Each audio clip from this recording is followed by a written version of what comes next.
Are you thinking of deleting your YouTube channel? Maybe you are switching careers, made mistakes on your channel, or you want to start again. This video will show you how to delete it permanently. But please note, once deleted, your videos, comments, everything is gone forever. So if you are just taking a break, you can choose to hide your content instead. Let's now see how to delete the channel. First, open youtube.com in your browser. Make sure you are logged into the YouTube channel you want to delete. If you have more than one channel, click on your profile picture in the top right, then click on Switch Account and select the channel you want to delete. Now again, click on your profile picture, then click on YouTube Studio from the drop down. Inside YouTube Studio, look on the left side and click on Settings.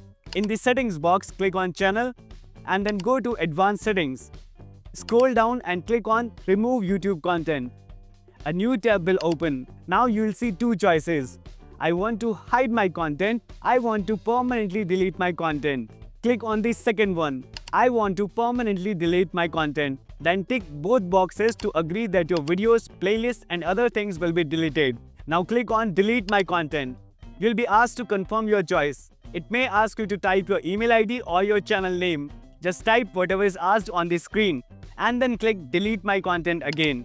After this, you'll see a message saying your content is being deleted. This means YouTube has started deleting your channel. It usually takes a few minutes, but if your channel has many videos or data, it may take up to 1 or 2 days. You don't need to do anything else, just wait. And that's it, your channel will be deleted soon. If this video helped you, please make sure to subscribe to this channel. We make simple and useful videos like this every week. Your one subscribe really supports us. So please click that button now. Thank you so much for watching.